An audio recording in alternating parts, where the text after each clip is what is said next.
I... I'm moving to Blender. Now, I know what you're thinking. Trio, why are you moving to Blender? Don't you already have a perfectly good software? Yeah, about that. I've actually wanted to move to Blender for a while now. It just wasn't until recently, and by recently, I mean a month ago, that I decided to give it another shot. After I realized that there was a Blender add-on that allowed me to use Minecraft stuff in Blender, it was a done deal for me. So, why did I move to Blender in the first place? Well, in case you haven't noticed, When I grow up, I want to be an animator. and Blender is really the closest thing I'll get to using an industry standard program without paying hundreds monthly to possibly blow up my laptop because of the sheer amount of resources I need to render one frame of a shot. Yeah. Now some of you might be wondering, Turio, doesn't Blender also use a path tracer as its renderer? Wouldn't that also end your poor little laptop's life in the blink of an eye? And to that I say, actually, Blender has two renderers. Well, three if you count Workbench, but we won't for obvious reasons. It has Cycles, which is probably the one you've seen the most when you look up Blender on Google. Then, Blender recently, and by recently I mean 4 years ago, released a new real-time renderer called Eevee. A real-time renderer it's in the name. Basically, it's a lot faster when compared to Cycles at the cost of not being as physically accurate. But I don't know if you've realized, I've never really gone for physically accurate in any of my renders. Sure, it looks pretty neat, but personally, I prefer Eevee because, to me, it feels more stylized than not physically accurate. Anyways, I'm getting sidetracked. What was the question again? Oh yeah, right. So let's talk Animator, because it sort of became the reason I switched to Blender. By the way, let me just preface by saying it's not because it's a bad software. On the contrary, it is really capable as a Minecraft animation software, and I'd recommend it to literally anyone who wants to dip their toes into something like this.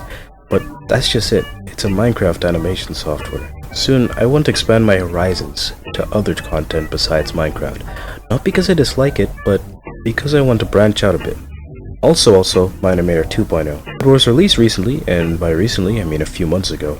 And when it arrived, I was really excited. You could ask any of my friends about it, I was ecstatic. However, there was a problem. You see, in 2.0 different materials were added, namely subsurface scattering and metal materials, which I will not explain here, just Google it. Basically, the metallic material didn't play nicely with my little integrated graphics card, so I basically couldn't use it in any of my projects. This was around the time when I picked up game deving, and after I got back from it, I was a little turned off from the program. I remember a similar thing happening to me back when I used to make voxel art. If you don't know what that is, pixel art, but 3D. Anyways, I used Magica Voxel for making voxel art. However, when a new update came that added back a long deleted feature, animation, back into the program, I was really excited to use it. However, said version doesn't even open up on my laptop, so I can't use it. And ultimately, that steered me away from the program. Now here's the thing. I could have easily continued if I had just not used the feature or switched to an older version, because there are archived versions for both Magica Voxel and also Animator, but it just didn't sit right with me that I couldn't use the software to its full potential.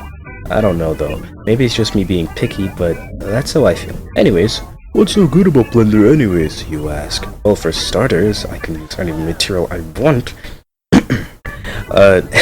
Because Blender is, well, it's a blender of 3D and recently, and by recently I mean 4 years, 2D art tools.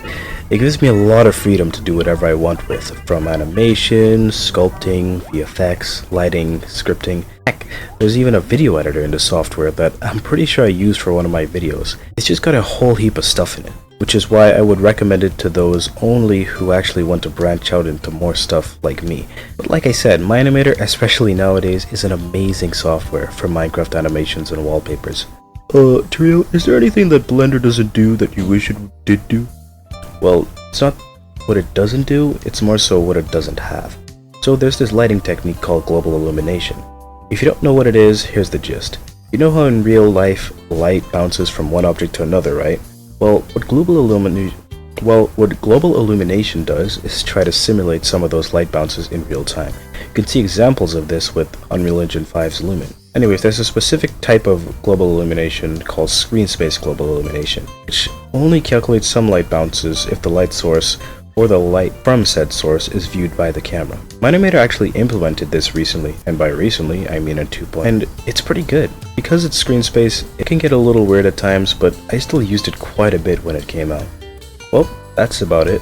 So, just so you know, this channel won't become one of those tutorial channels, because there have been quite a lot popping up recently. And by recently, if you want recommendations, I'd say watch the infamous donut tutorial by Blender Guru, and also Sharpwing. He does some good stuff as well. After that, just engross yourself in Blender videos. That's what I've been doing recently. What?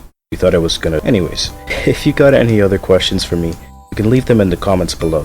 Oh, and also, yes, I did recreate my face rig in Blender. Thanks for asking. Alright, I'll let you leave now. Bye.